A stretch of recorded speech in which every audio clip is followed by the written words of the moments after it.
Reviews और ये सब देख रही थी, कई बड़े लोगों के कमेंट्स भी देखे कि ये एक अफवाह है और जानबूझकर झूठ फैलाया जा रहा है। तो मेरा केस 2014 का है। लोगों के लिए तो हमारा हर एक आपबीती कहानी है, तो इसे हम कहानी के जैसे सुने, लेकिन ये एक सच्चा, कहते हैं ना, जो एक इंसान झेल कर निकला है उसकी आपबीती है। हम सभी यहाँ जिंदा आपके सामने बैठे हैं। मैं ये मानती हूँ कि ये हमारा किस्मत है कि हम आपसे बात कर पा रहे हैं।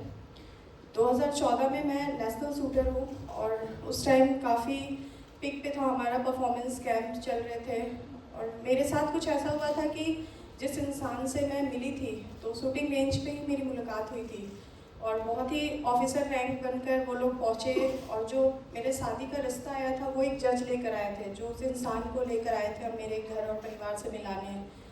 तो मेरी मदर की डेथ कुछ समय पहले हुई थी, तो काफ़ी इमोशनल मेरा मतलब ऐसा चल रहा था कि मैं खुद को संभाल नहीं पा रही थी।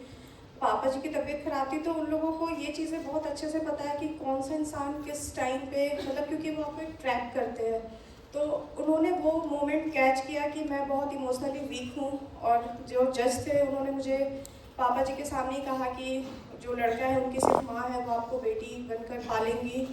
और मेरा ये था कि मैं शूटिंग करना चाहती थी, अपनी पढ़ाई आगे करनी चाहती थी, क्योंकि मैं तब 12th पास थी सिर्फ। सब कुछ होने के बाद घर वालों ने, जैसा सबने मुझसे पूछा कि आपने इंक्वायरी नहीं किया, तो मेरा केस जहाँ तक मैं समझती हूँ, मेरे पापा और मेरे भैया थे, हमारे फैमिली वाले ने सब इंक्वायरी किया, हर जगह वो सही पाए गए थे। उनकी अपनी एक आइडेंटिटी थी जो हिंदू आइडेंटिटी होती है, उनकी ऑफिस, उनका वर्क प्लेस, सब कुछ था। उनके फ्रेंड डीएसपी रैंक के लोग थे, उनके गार्जियन जज थे।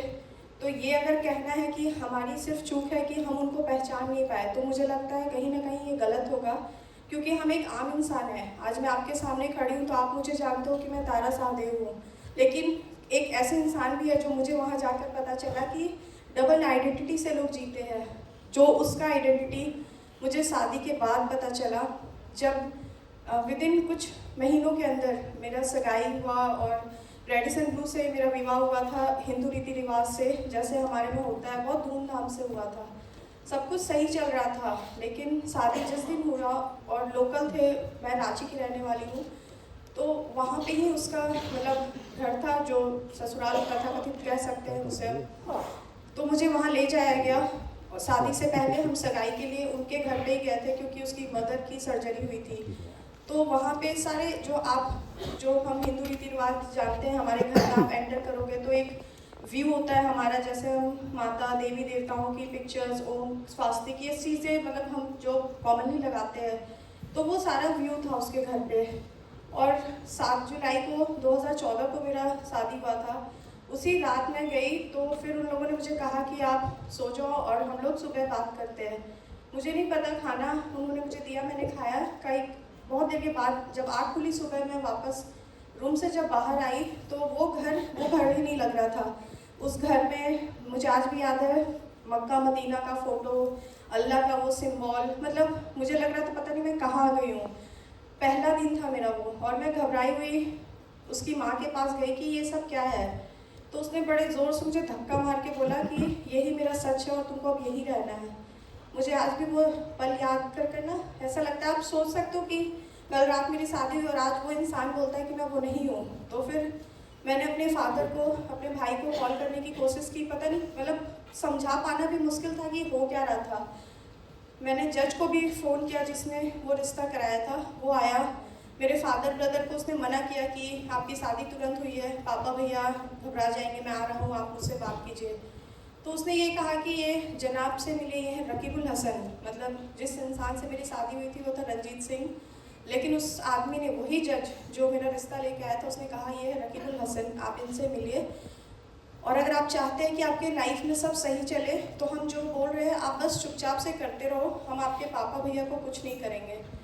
तो मेरे साथ ऐसा था कि मतलब मुझे समझ नहीं आ रहा था, मतलब मैं नहीं जानती थी उससे पहले कि ये क्या होता है लव जिहाद वर्ड, मुझे आज भी याद है इस चीज़ों का। उसने मुझे बोला, जज ने, कि अभी निकाह कराने आएंगे, काजी होते हैं उनके, और आपको हम 3 बार कबूल है पूछेंगे, आपको ये बोलना होगा।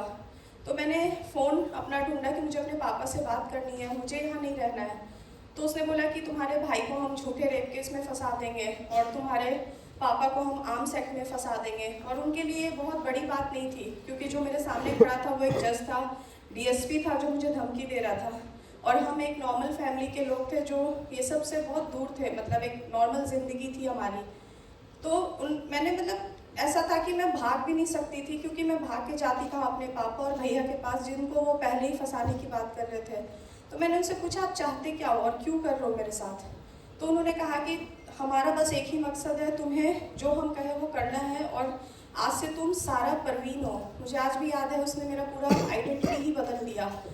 मैंने बोला कि कुछ भी हो, मैं अपनी आइडेंटिटी नहीं बदलूंगी।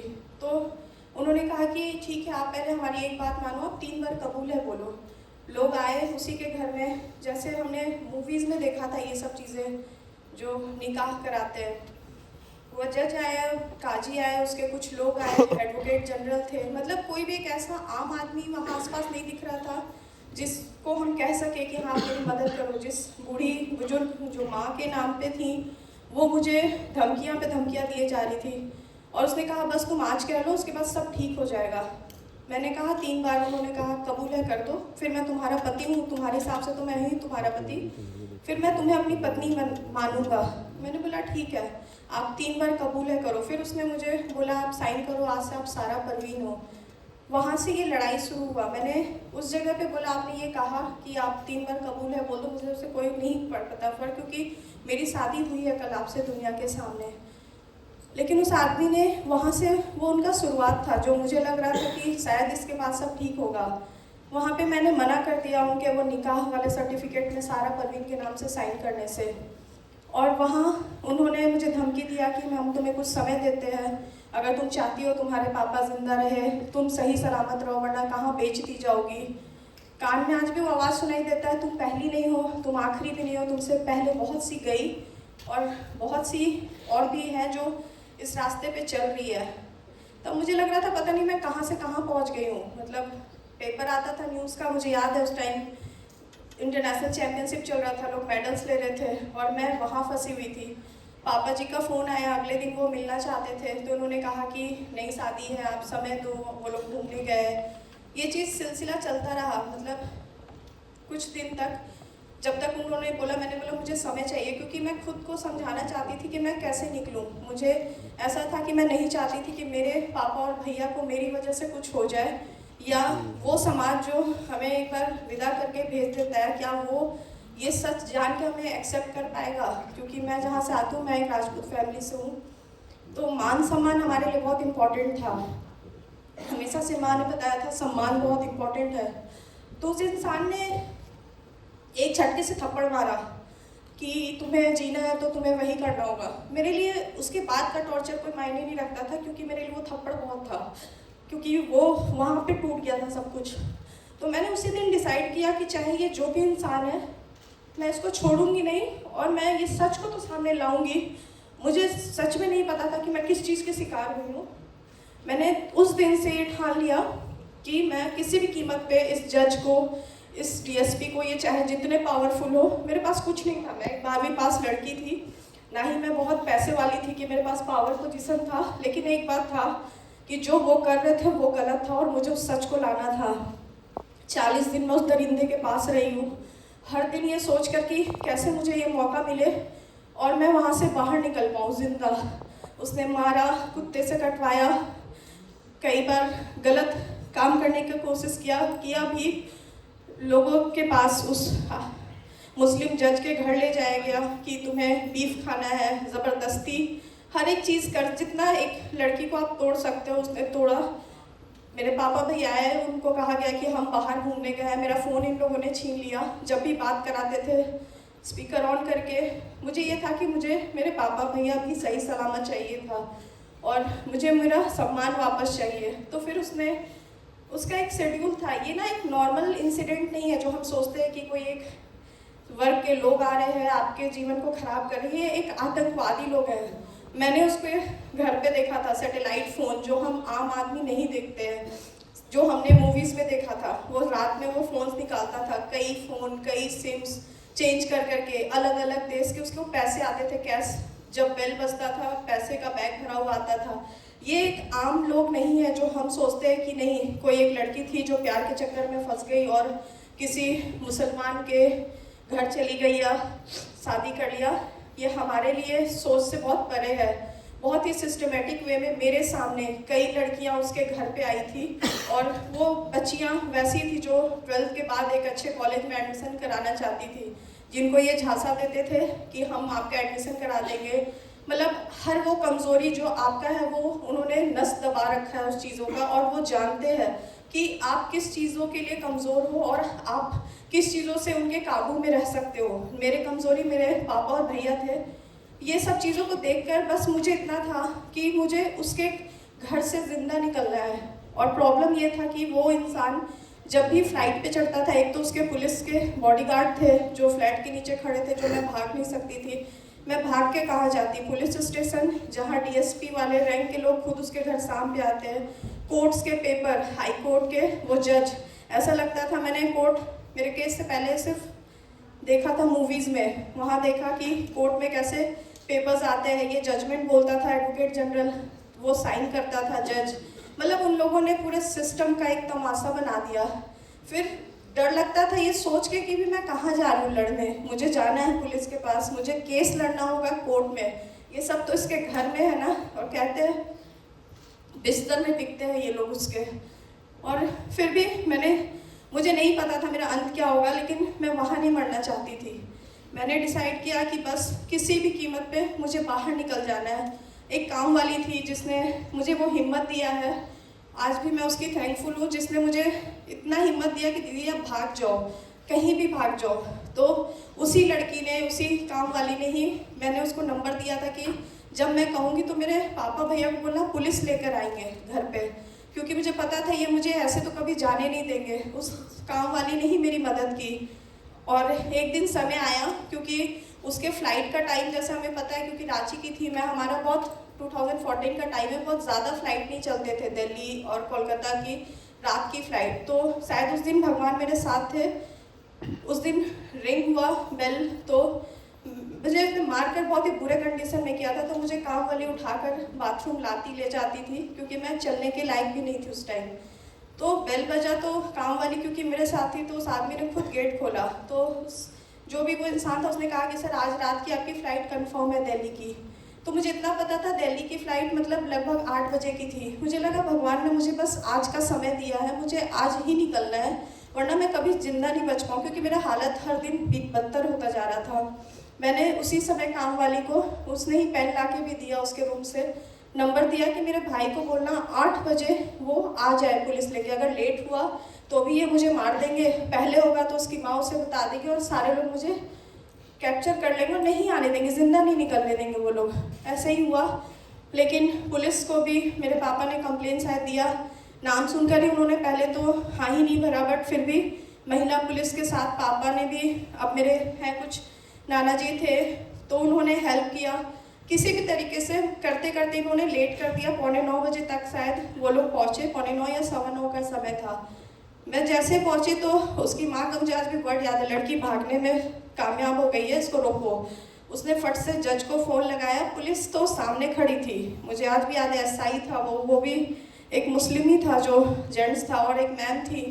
तो उसने कहा कि इस लड़की को आज रात भर यहाँ रोक लो और इसके बाद हम देख लेंगे। और जज का फ़ोन था, क्योंकि वो ऊंचा सुनती थी तो उस फ़ोन का स्पीकर ऑन रहता था, तो सारी बातें सुनाई दे रही थी कि इस लड़की के पति के पास इसको छोड़ना है, इसे नहीं ले जा सकते हो तुम। और वो पुलिस जो मुझे रेस्क्यू करने आया था वो जी साहब कर रहा था, और मैं चौथे तल्ले पे थी उस जगह पे। मुझे समझ नहीं आया, कहते ना इंसान पागल हो जाता है। मेरे पापा भैया थे, मैंने कहा आप मुझे छूना नहीं, दूर रहना, वरना ये लोग आपको फंसा देंगे। वो लोग तो सोच रहे थे मैं पागल ही हो चुकी हूँ, क्योंकि मुझे पता था ना वो क्या कर सकते हैं। तो मैंने लास्टली 1 घंटे चला ये सब कुछ, डीएसपी आ गया, जज पहुँच गए, एडवोकेट जनरल आ गया, वो सारा उनका जो एक ग्रुप था वो पहुँच गया। उन्होंने कहा ये लड़की यहाँ से नहीं जाएगी, और वो पुलिस, वो जो हमारे रक्षक थे वो मुझे छोड़ के जा रहे थे। लास्ट में मैंने सोचा वो तो मुझे मार ही देंगे आज वैसे भी, मैंने बोला मैम मैं यहाँ से कूद जाऊँगी, क्योंकि ये मुझे ज़िंदा नहीं छोड़ेंगे, इनको पता चल चुका है। मुझे आज भी याद है, कुछ हैं लोग जो सच में अपनी ड्यूटी करते हैं। वो एसआई मैम ने कहा कि इस लड़की को मैं यहाँ अकेला छोड़ के नहीं जाऊँगी। उन्होंने देखा मेरा हाल क्या था और उन्होंने कहा कि मैं इसको पुलिस के अपने लॉकअप में रखूँगी, लेकिन मैं इसको ना यहाँ छोड़ूंगी ना उसके मायके में छोड़ूंगी। वो एक पल था जहाँ मैं उस अंधेरे से बाहर निकली थी। मुझे नहीं पता था मेरा अगला दिन क्या होने वाला है। सबने पावर लगा लिया कि तुम रोक लो। फिर एसआई ने साथ दिया कि मैं वहाँ से बाहर निकली। मुझे पुलिस अपने साथ ले गई। कंडीशन इतनी ख़राब थी कि वो लॉकअप तो कहाँ ही ले जाती, मुझे सदर अस्पताल ले जाया गया, वहाँ रेफ़र किया गया रिम्स में। मेरा इलाज शुरू हुआ और वहाँ पे अगले दिन सुबह ही इनके लोग पहुँच गए। इतना डर था मुझे कि ये मेरा नाम जानकर शायद मुझे जहर डालकर ना मार दे, क्योंकि वो कर सकते हैं, वो सब कुछ कर सकते हैं। तो मैंने जो सर ने मेरा एडमिशन लिया था, मैंने बोला सर मेरा स्पेलिंग गलत कर दो, मुझे कहीं भी रखो, मुझे वार्ड में मत रखना वुमेन, क्योंकि वो मुझे मार देंगे। सर ने, मुझे याद है ट्रॉमा सेंटर मैन के उसमें मेरा एडमिट हुआ था। मुझे अकेली मैं लड़की थी और बाकी लोग ट्रॉमा सेंटर वाले जेंट्स थे सारे। वो लोग आए, वैसे ही सबने ढूंढना शुरू किया। मेरी किस्मत शायद यहाँ थी कि मैं एक शूटर थी, तो हमेशा से जब मेडल हम लेते थे मीडिया वाले हमें जानते थे। तो प्रभात खबर वो न्यूज़ था जो मुझे याद है आज भी कि नेशनल शूटर के साथ हुआ प्रताड़ना। वो न्यूज़ अचानक से फैल गया सुबह और मेरे घर वाले, मेरे पापा ने पूछा था बेटा तुम चाहती क्या हो, लड़ना चाहती हो इन लोगों से? मैंने बोला हाँ, बस साथ चाहिए आप लोग का। और ये बात बहुत ज़रूरी है ना कि आप लोग जितने आम हो, ये लड़ाई ना किसी अकेले लड़की की नहीं है, उसका परिवार उसके साथ जब तक खड़ा नहीं होगा, जब तक समाज खड़ा नहीं होगा, कुछ नहीं कर सकती है कोई। मुझे याद है मेरे पापा अब नहीं रहे, लेकिन मुझे याद है उस दिन उन्होंने कहा था मेरा मान सम्मान तुम हो और तुम हो तभी सब है और मैं तुम्हारे साथ खड़ा हूँ। वहाँ से मेरी लड़ाई शुरू हुई। मुझे नहीं पता था कि अब क्या होने वाला है, क्योंकि मैं बस निकल गई थी। किससे लड़ना है, कैसे लड़ेंगे।